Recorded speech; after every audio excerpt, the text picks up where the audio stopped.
बिस्मिल्लाहिर्रहमानिर्रहीम। पिछले हिस्से में खैबर का तफसीली ज़िक्र जारी है। पिछले हिस्से में हमने पढ़ा कि कैसे हुज़ूर सल्लम रास्ते के अबूर करते हुए इस्लामी लश्कर को लेके खैबर के दरवाज़े तक पहुँचे तो हज़रत अली रज़ी अल्लाह तआला अन्हु को परचम दिया। अभी आगे मार्के का इस हिस्से में हम जिक्र करेंगे कि मार्के का आगाज़ कैसे हुआ। मज़कूरा बाला 8 किलो में सबसे ज़्यादा पहले किला नाइम पर हमला हुआ, क्योंकि ये किला अपने महल वकूफ़ को नज़ाकत और स्ट्रेटजी के लिहाज से यहूद की पहली दिफाई लाइन की हैसियत रखता था, और यही किला मरहब नामी इस शाज़ोर और जानबाज यहूदी का किला था जिसे 1000 मर्दों के बराबर जाना जाता था। हज़रत अली इब्न अबी तालिब रज़ी अल्लाह तआला अन्हु मुसलमानों की फ़ौज लेकर इस किले के सामने पहुंचे और यहूद को इस्लाम की दावत दी, तो उन्होंने ये दावत मुस्तरद कर दी और अपने बादशाह मरहब की कमान में मुसलमानों के मद्दे मुकाबल आ खड़े हुए। मैदान जंग में उतर कर पहले मरहब ने दावत मुबारज़त दी, जिसकी कैफियत सलमा बिन अकवा ने यूं बयान की है कि जब हम लोग खैबर पहुंचे तो उनका बादशाह मरहब अपनी तलवार लेकर नाजो तकब्बर के साथ इठलाता और ये कहता हुआ नमूदार हुआ, खैबर को मालूम है कि मैं मरहब हूँ, हथियार पोश, बहादुर और तजर्बाकार, जब जंगो पैकार शाहजन हो। इसके मुकाबल मेरे चचा आमिर नमूदार हुए और फरमाया, खैबर जानता है कि मैं आमिर हूँ, हथियार पोश, शाहजोर और जंगजू। फिर दोनों एक दूसरे पर वार किया। मरहब की तलवार मेरे चाचा आमिर की ढाल में जा चुभी और आमिर ने उसे नीचे से मारना चाहा, लेकिन उनकी तलवार छोटी थी।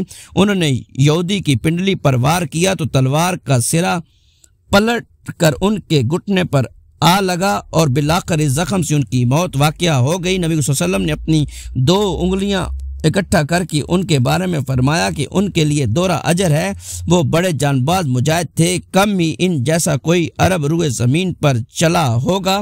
बहरहाल हज़रत आमिर के ज़ख्मी हो जाने के बाद मरहब के मुकाबले के लिए हज़रत अली तशरीफ़ ले गए। हज़रत सलमा बिन अकवा का बयान है कि उस वक्त हज़रत अली ने ये अशार कहे, मैं वो शख्स हूँ कि मेरी माँ ने मेरा नाम हैदर रखा है, जंगल के शेर की तरह खौफनाक। मैं उन्हें साग के बदले नेज़े के नाप पूरे करूँगा। इसके बाद मरहब के सर पर ऐसी तलवार मारी कि वो वहीं ढेर हो गया। फिर हज़रत अली ही की हाथों फतह हासिल हुई। जंग के दौरान हज़रत अली रज़ी अल्लाह तआला अन्हु यहूद के किले के करीब पहुँचे तो एक यहूदी ने किला की चोटी से झांक कर कहा, तुम कौन हो? हज़रत अली रज़ी अल्लाह अन्हु ने कहा, मैं अली इब्न अबी तालिब हूँ।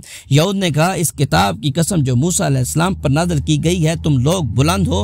उसके बाद मरहब का भाई यासर ये कहते हुए निकला कि कौन है जो मेरा मुकाबला करेगा।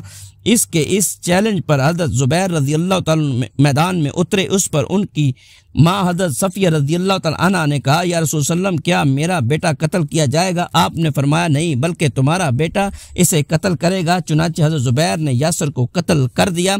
उसके बाद हसन नाइम के पास ज़ोरदार जंग हुई जिसमें कई सरबावर आवर यहूदी मारे गए और बकिया यहूद में ताबो मकादत न रही, चुनांचे वो मुसलमानों का हमला न रोक सके। बाद मौक़े से मालूम होता है कि ये जंग कई दिन जारी रही और इसमें मुसलमानों को शदीद मकामत का सामना करना पड़ा।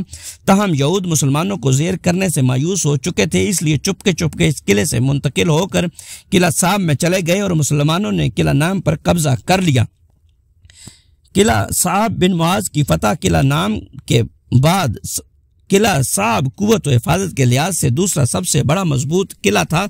मुसलमानों ने हज़रत हुबाब बिन मंदर अंसारी रज़ी अल्लाह तआला की कमान में इस किले पर हमला किया और 3 रोज़ तक इसे घेरे में लिए रखा। तीसरे दिन रसूल सल्लम ने इस किला की फतह की खसूसी दुआ फरमाई। इब्न इसाक का बयान है कि कबीला असलम की शाख बनु सैम के लोग रसूल सल्लम की खिदमत में हाजिर हुए और अर्ज़ किया, हम लोग चूर हो चुके हैं और हमारे पास कुछ नहीं। आपने फरमाया, या अल्लाह, तुझे इनका हाल मालूम है, तू जानता है कि इनके अंदर कुव्वत नहीं और मेरे पास भी कुछ नहीं कि मैं इन्हें दूं, लिहाजा इन्हें यहूद के ऐसे किले की फतह से सरफराज फरमा जो सबसे ज़्यादा करामद हो और जहाँ सबसे ज़्यादा खुराक और चर्बी दस्तियाब हो। इसके बाद लोगों ने हमला किया और अल्लाह अज़्ज़ व जल ने किला साब बिन मुआज की फतह अता फरमाई। खैबर में कोई ऐसा किला ना था जहां इस किले से ज्यादा खुराक और चर्बी रही हो। और जब दुआ फरमाने के बाद नबी सल्लल्लाहु अलैहि वसल्लम ने मुसलमानों को इस किले पर हमला की दावत दी तो हमला करने में बनु असलम ही पेश थे। यहाँ भी किले के सामने मुबारजत और मार काट हुई। फिर इसी रोज सूरज डूबने से पहले किला फतह हो गया।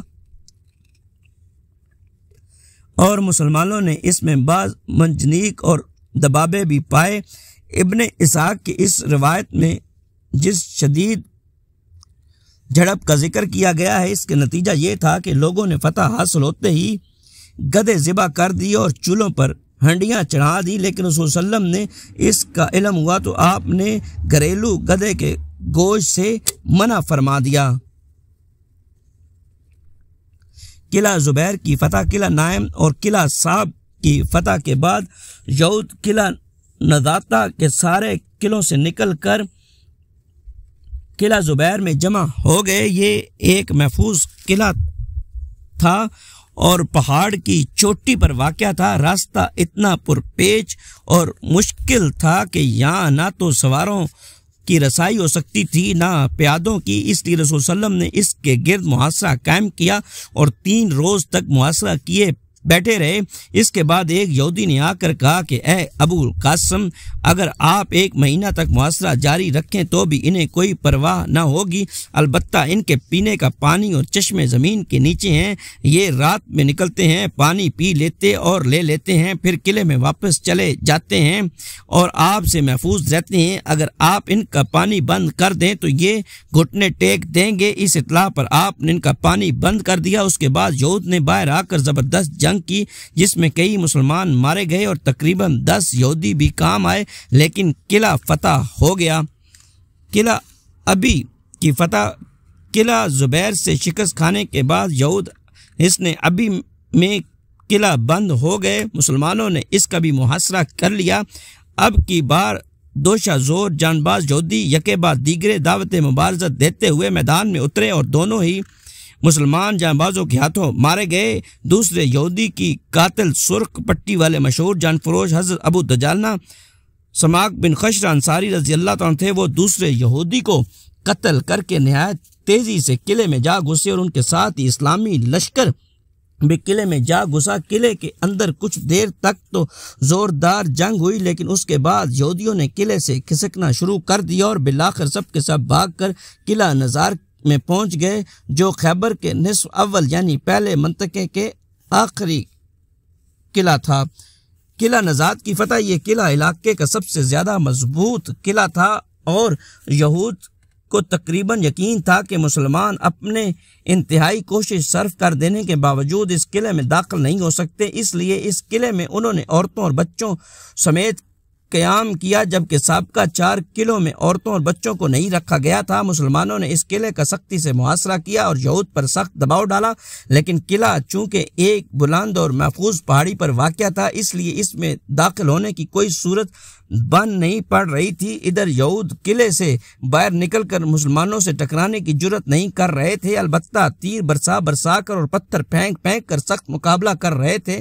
जब इस किला नज़ार की फतह मुसलमानों के लिए ज़्यादा दुश्वार महसूस होने लगी तो रसूल सल्लम ने मंजीक के आलात नस्ब करने का हुक्म फरमाया और ऐसा मालूम होता है कि मुसलमानों ने चंद गोले फेंके भी, जिससे किले की दीवारों में शगाफ पड़ गया और मुसलमान अंदर घुस गए। इसके बाद किले के अंदर सख्त जंग हुई और यहूद ने फाश और बदतरीन शिकस्त खाई और बकिया किलों की तरह इस किले से चुपके खिसक कर निकल सके, बल्कि इस तरह बेमुहाबा भागे कि अपनी औरतों और बच्चों को भी साथ न ले जा सके और उन्हें मुसलमानों के रहम करम पर छोड़ दिया। इस मजबूत किले की फतह के बाद खैबर का निस्फ अव्वल यानी नज़ाता और शक का इलाका फतह हो गया। इस इलाके में छोटे छोटे कुछ मजीद किले भी थे, लेकिन इस किले की फतह होते यहूदियों ने बाकी मांदा किलों को भी खाली कर दिया और शहर खैबर के दूसरे मंतके यानी कुतैबा की तरफ भाग निकले।